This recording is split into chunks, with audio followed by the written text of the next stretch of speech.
Ating pag-uusapan ngayon ang programang Infrastruktura, Pabay at syempre ang kapaligiran ng lungsod ng Biñan, Laguna. Ang lungsod na nakikipagsabayan sa buong lalawigan ng Laguna sa pagunlad at punong-puno ng aksyon. Kaya kasama natin si Action Man, Vice Mayor Arman Dimagila at syempre ang kauna-unahang mayor na babae sa lungsod ng Biñan, Laguna, Mayor Len Alonte. Nandito po ang Kabuuan. Magandang gabi po sa lahat. Ito po ay isang tie-up project po between Go Forward Foundation at ng City of Biñan at ng Junelta po, ang foundation po sa loob ng Perpetual. Binibigyan po natin ng pagkakataon yung mga kababayan nating mahihirap na yun po mga may kapansanan, meron pong hernia or yung lus-lus po, myoma, kakaroon po sila ng pagkakataon na maoperahan. At meron din po tayong para din po sa katarata. Dahil alam po natin na itong mga sakit na ito ay medyo mahal po ang bayad po dito. Regular po namin itong ginagawa. Nung pong isang linggo ay nakita po natin yung pong sa cleft palate, mga sakit na kalimitan na binabaliwala ng mga kababayan natin, hindi dahil okay lang, kung hindi dahil wala po silang sapat na salapi para magpagamot. Tumahanap po kami ng mga sponsors para po naman pagtulong po sa mga kababayan po natin. Ito po yung nagbibigay po sa amin ng inspirasyon at ng lakas ng loob para po ipagpatuloy. Sila po yung kinukonsidera po naming kababayan na nangangailangan po ng tulong at yun po naman ang dahilan kaya po tayo nandito at ang ating Mayor Len Alonte po kasama po natin ay alam po niya na ang aming pong tandem po ay talagang nakafocus po sa pagtulong sa mga maliliit nating kababayan. Wala pa pong 3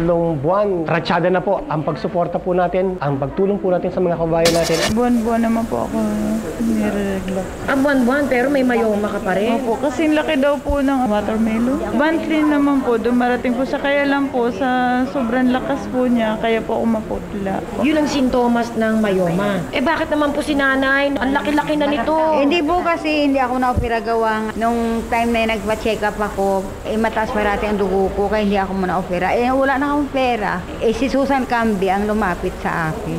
Nagtatrabaho sa kay Vice. Siya ang nag-recommenda sa akin na pa-opera tayo, tutulungan tayo ni Vice. Kaagapay ni Vice Mayor sa kanya pong mga programa. Isa po kami na tumutulong sa mga ganyan po. Amin pong tinutulungan, pagpaprocess ng mga ID nila para sila magka-ID po. Ang laking tulong po ni Vice Mayor. Yung pong ating mahal na ating Mayora.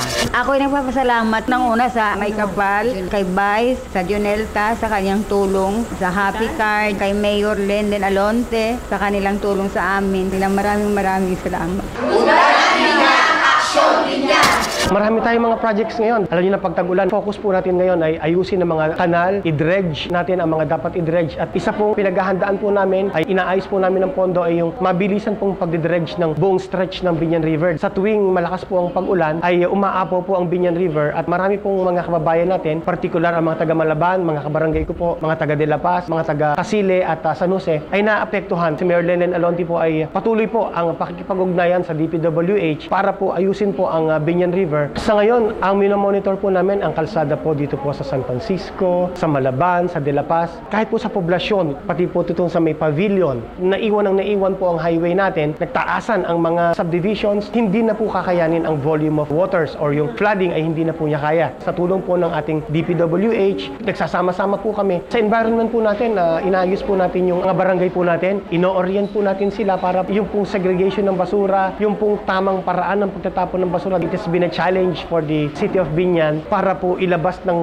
tamang oras. Yun naman pong tamang oras ng paglalabas ng basura ay challenging na po. Sa ngayon po ay isang barangay pa lang po ang very active sa pagkakaroon po ng segregation. Ito po ang Barangay De La Paz. Ang kapitan po dyan, si Kapitan Tope Alba. Si Mayor po ay ginagawa na po yung framework po ng maayos at pag-segregate po ng basura. Pag-reduce, pag-recycle ng basura ay meron na pong instruction ng ating City Mayor para po mapakinabangan po natin muli yung ibang mga dapat pong pakinabangan sa atin po mga basura. Matagal na rin po ang RA 9003. May encourage po natin ang mga barangay na makipag-participate dito. Kasama po syempre ng mga taga Biñan para po may ayos po natin ang basura dito po sa lungsod po ng Biñan. Sa ngayon po, approve po yung kanilang landfill. I think it's somewhere in Cabuyao. Ano po, ito pong Hain. In the near future, makikita po natin ang malaking reduction sa volume po ng basura po dito po sa lungsod ng Biñan. Marami pa rin pong subdivision sa lungsod ng Biñan ang hindi po naka-turnover. We try our best na maserbisyohan din sila at makolekta ang kanilang mga basura. Gaya po po ng dati ang Ironville na monitor po natin ang problema ng Ironville. Ngayon, hindi na po sila binabahad. Ang Binyan River po ay masyado na pong mababaw dahil po sa mga basura na na-accumulate, pati mga taga Cavite, taga GMA, taga Tagaytay, ay nakakontribute na rin po sa pagbabaw po ng Binyan River. Dahil tanggapin po natin sa sobrang modernisasyon sa pag-unlad po ng mga bayan po sa paligid po ng Binyan, ang Laguna Lake po ay catch basin. Lahat po ng tubig ulan po nila mula sa kanilang mga bubungan ay diretso na po sa Binyan River. Marami na rin po tayong mga kabarangay sa Malaban at sa De La Paz na nailipat na po sa Langkiwa dahil po sa Ondoy. Kaya lang po, alam po ninyo yun na dahil ang mga hanap buhay nila ay nandoon sa Malaban at sa De La Paz, bumabalik din po yung iba. We discourage them na magtayo pa ng mga kabahayan dito dahil malaki po ang nagiging problema natin. Ang LLDA po, ito po ay national project. I-dredge po ang Laguna Lake. In coordination with NHA, ang ating Mayor, Lenen Alonte, she's been trying to convince NHA na mag-provide pa po para sa amin ng mas malaking bilang para po yung mga nasa tabing lawa, mailipat po natin, mabigyan po sila ng pabahay. Huhulugan po sa napakaliit na halaga. Nananawagan po kami sa mga kapitan, sa mga opisyal po ng barangay na i-prevent po natin ng mga kababayan natin. Darating ho ang panahon. Malalagay po sa peligro ang buhay ng mga kababayan po natin. Magpunta po kayo sa tanggapan ng Punong Bayan at Punong Lungsod at mag-apply po kayo dahil ginagawa po natin ng paraan para po kayo po ay mabigyan po ng mura at